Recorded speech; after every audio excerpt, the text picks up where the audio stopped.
सोचिए, अगर आप मायो हॉस्पिटल से सुनील होटल टी पॉइंट के 2.5 किलोमीटर स्ट्रेच पर रोज कम्यूट करते हो, तो आप जानते होंगे कि ये रोड कितना बड़ा ट्रैफिक नाइटमेयर बन चुका है। 2-2 घंटे का सफर, गाड़ियां एक एक इंच बढ़ रही है और हर टर्न पे हॉर्न का शोर। लेकिन अब पिक्चर बदलने वाली है, क्योंकि ये स्ट्रेच 18 मीटर से बढ़कर 30 मीटर होने जा रही है।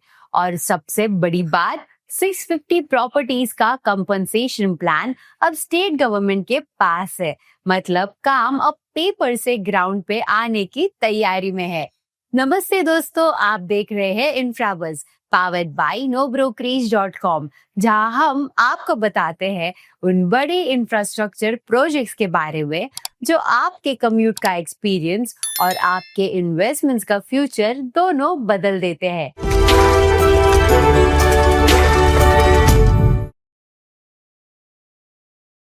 आज हम इस एपिसोड में कवर करेंगे इस वाइडनिंग प्रोजेक्ट की पूरी हिस्ट्री और 25 इयर्स का डीले, कंपनसेशन स्टेज का ब्रेकडाउन, कितनी प्रॉपर्टीज, कितना पैसा और कैसे हुआ अप्रूवल, अथॉरिटीज का पुश, डिविजनल कमिश्नर और MSRDC का रोल, ट्रैफिक रिलीफ, कम्यूट पर इसका रियल इम्पैक्ट, लोकल इकोनॉमी और रियल एस्टेट पर असर और लॉन्ग टर्म विजन, नागपुर के मोबिलिटी नेटवर्क में इसका क्या रोल होगा। तो चलिए शुरू करते हैं इस कहानी को उस जगह से जहां ये सपना शुरू हुआ था। History and timeline. Old Bhandara road का वाइडनिंग आइडिया पहली बार 2000 के आसपास आया था। तब ये रोड 2 लेन का था और ट्रैफिक मैनेजेबल था। लेकिन जैसे जैसे नागपुर एक्सपैंड हुआ, ये रोड एक बॉटलनेक बन गया। मॉर्निंग और इवनिंग रश आवर्स में गाड़ियों की लंबी लाइन लगना आम बात हो गई। 2018 में प्रोजेक्ट को फाइनली अप्रूवल मिला। लगभग 337 करोड़ का बजट, जिसमें 101 crore Nagpur municipal corporation NMC का शेयर था।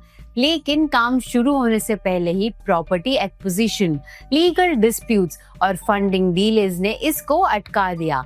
2022 तक सिर्फ 41 प्रॉपर्टीज एक्वायर हो पाई थी और 25 करोड़ का ही पेमेंट हुआ था। और अब आते हैं प्रेजेंट में। मार्च 2025 में हाई कोर्ट हियरिंग्स के बाद 331 करोड़ का कंपनसेशन प्लान फाइनलाइज हुआ, जो अब स्टेट गवर्नमेंट के फाइनल अप्रूवल का वेट कर रहा है। अब जब हिस्ट्री क्लियर हो गई, तो समझना इम्पोर्टेंट है कि ये कंपनसेशन स्टेज क्यों क्रूशियल है और कैसे इसने प्रोजेक्ट को एक नई डायरेक्शन दी। Compensation and land acquisition. इस प्रोजेक्ट में लगभग 15,397 स्क्वायर मीटर प्राइवेट लैंड और 2,275 square metre government land acquire करनी है। टोटल 650 प्रॉपर्टीज इस वाइडनिंग के स्कोप में आती है। कंपनसेशन का टोटल बिल 331 करोड़ का है। इसमें से 70% पैसा स्टेट गवर्नमेंट देगी और 30% NMC। स्टेट पहले ही 237 करोड़ रिलीज कर चुकी है। लैंड एक्विजिशन में सबसे बड़ा हर्डल ओनरशिप डिस्प्यूट्स थे। कुछ प्रॉपर्टीज पर मल्टीपल क्लेमेंट्स थे, कुछ का वैल्यूएशन डिस्प्यूट में था। मार्च 2025 में इन डिस्प्यूट्स का फाइनल रेजोल्यूशन हुआ और अब पेपर वर्क ऑलमोस्ट कंप्लीट है। लेकिन पेपर वर्क और अप्रूवल के साथ साथ अथॉरिटीज का प्रोएक्टिव होना भी जरूरी था। और यहाँ आता है एडमिनिस्ट्रेटिव पुश का chapter. Administrative push. Divisional commissioner Vijay Lakshmi Bidari ने MSRDC के सारे पेंडिंग प्रोजेक्ट्स पर स्पीड लेन लगाने के लिए क्लियर ऑर्डर्स दिए। सिर्फ ओल्ड भंडारा रोड ही नहीं, भंडारा गढ़चिरौली और नागपुर चंद्रपुर कॉरिडोर्स के लिए भी लैंड एक्विजिशन फास्ट ट्रैक पर है। उन्होंने क्लियर टाइमलाइन सेट किए हैं और डिपार्टमेंट्स को अकाउंटेबल बनाया है। इसका डायरेक्ट फायदा ओल्ड भंडारा वाइडनिंग को मिलेगा, क्योंकि अब ये प्रोजेक्ट प्रायोरिटी लिस्ट में ऊपर है।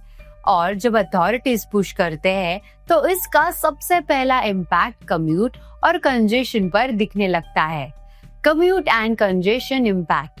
मायो हॉस्पिटल से सुनील होटल टी पॉइंट का ये स्ट्रेच अभी सिर्फ 2 लेन का है। पीक आवर्स में ये एक ट्रैफिक चोक पॉइंट बन जाता है। अंबाजारी, सेंट्रल एवेन्यू और इतवारी साइड से आने वाला ट्रैफिक यहाँ अटक जाता है। वाइडनिंग होने के बाद रोड 30 मीटर्स का होगा, मतलब ज्यादा लेन्स, स्मूथर ट्रैफिक फ्लो और कम बॉटलनेक्स।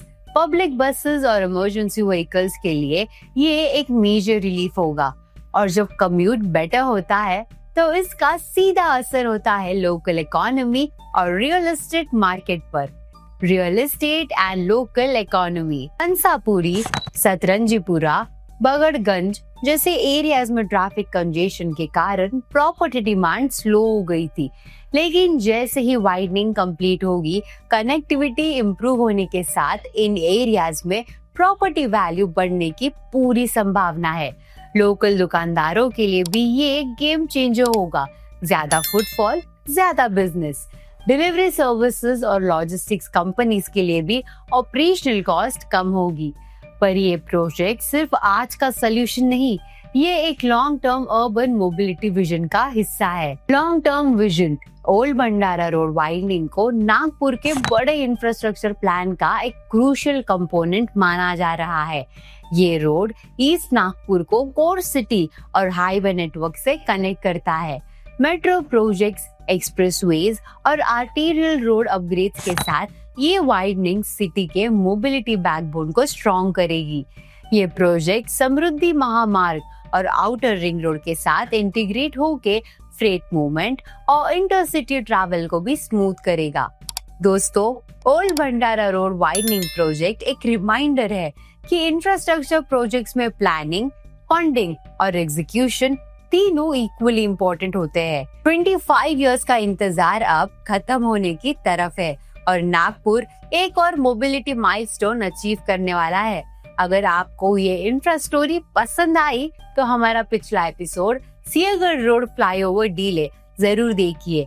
वहाँ हमने डिटेल में डिस्कस किया था कि कैसे एक इंफ्रास्ट्रक्चर डीले पूरे सिटी कॉरिडोर को अफेक्ट करता है। लिंक डिस्क्रिप्शन में है। ऐसे ही डीप इंफ्रास्ट्रक्चर अपडेट्स के लिए जुड़े रहिए इंफ्राबस, पावर्ड बाय nobrokerage.com से। लाइक, शेयर और सब्सक्राइब जरूर करें। और अगर आप नागपुर या किसी भी सिटी में अपना घर ब्रोकरेज फ्री लेना चाहते हैं तो विजिट करें nobrokerage.com। मिलते हैं अगले एपिसोड में, जहां हर नया रोड, फ्लाईओवर और मेट्रो लाइन आपके सिटी का फ्यूचर लिखता है।